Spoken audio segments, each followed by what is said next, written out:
Well, it's a beautiful day out here. Yeah, it's a little hot, but you know what? I thought it'd be a great day to do a review on the Canik TP9 Elite Combat. Why did I do that? I decided to do a review on the TP9 Elite Combat because I've been a skeptic. I typically shoot Glocks and Siggs, as you've seen on my videos. Be sure to subscribe. Don't forget to click down here. This thing's been a sleeper. I first saw them years ago when they came out, and I was like, there's no way a $400 gun is gonna perform like a Glock or a Sig or HK or all the other bad boys that we know that fire every single time you pull the trigger. But Canik has come a long way, let me tell you. They've got various models to choose from. They have looked at what a lot of other striker-fired gun companies have done, and they put their heads together and came up with a badass pistol. Not gonna lie, I've been extremely impressed with it so far. So today, we're gonna run this puppy and see how it performs. Let's talk about the specs first. So I picked the Elite Combat because it's about the same look and feel of a Sig 320 compact, a Glock 19-ish, HK P2000, Walther P99. There's a lot of similarities, a lot of creature comforts that come with this firearm. 4.8-inch salient match grade barrel, threaded for a suppressor. It's a left-handed twist. Comes with a wrench so you can take it off. Salient put their own sights on this firearm. So it's a blacked out rear sight, fiber optic front sight. You can change that fiber optic out if you want to. If you're wanting to run an optic, just understand that you will lose your rear sight. Choose wisely. Ambidextrous slide release, which is very similar to a P2000 Walther P99 configuration. And I do say slide release because it is huge. And guess what? I am not right-handed. I'm left-handed. So this makes it a lot easier for me. Another thing that I like about it is the extended magazine release. Now, you notice that I'm holding it in my left hand.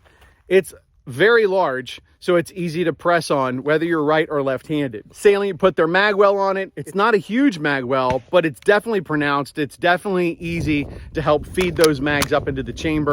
And I would say this is not a bad firearm for everyday carry if you want to carry something, you know, something of this nature, more of the Glock 19 size. It's got a compact grip. It comes with a 15-round flush magazine and an 18-round extended.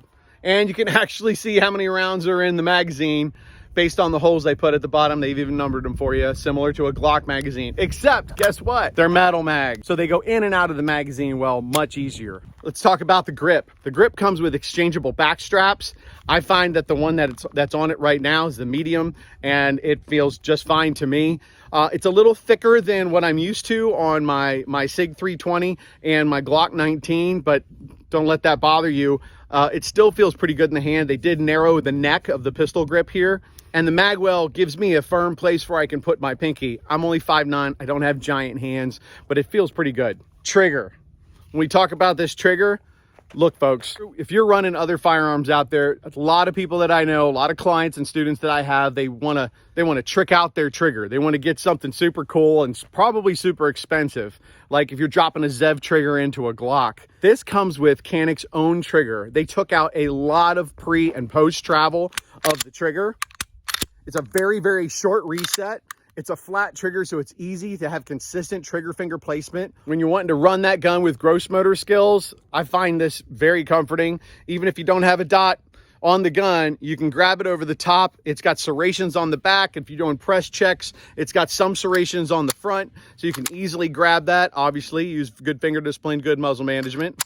And check this out, even on the side, now they did this for right-handed shooters, but even on the side of the frame, when you are running that gun 2 thumbs towards target, like I like to teach, there's a reference point above the trigger guard on the frame. It's a knurled oblong etching onto the frame so you can keep your thumb in place. Now they have lettering on the other side, so you can still use it for a left-handed shooter, but I found it to be quite comfortable, even though I've never fired this gun before.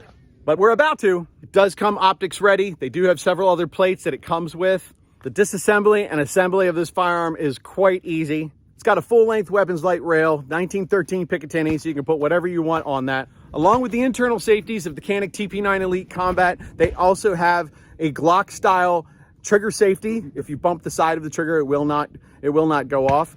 On top of that, they included a striker indicator, noting that the striker is cocked, and They also incorporated a chamber indicator so you can know if there's brass in the chamber or not. Remember good safety rules, finger discipline, muzzle management. I'm not so caught up in all the technical aspects of every single pistol that I pick up. I just need to know if this gun's gonna shoot or not. More importantly, I really wanna know what's this trigger gonna do. Now, the factory says this is about a 4-pound trigger press. All the specs that I read, it's about a 3.5-pound felt trigger press. And the reset is really short. It makes it a lot easier to increase rate of fire, having a proper reset to run that gun a little faster. Let's shoot it.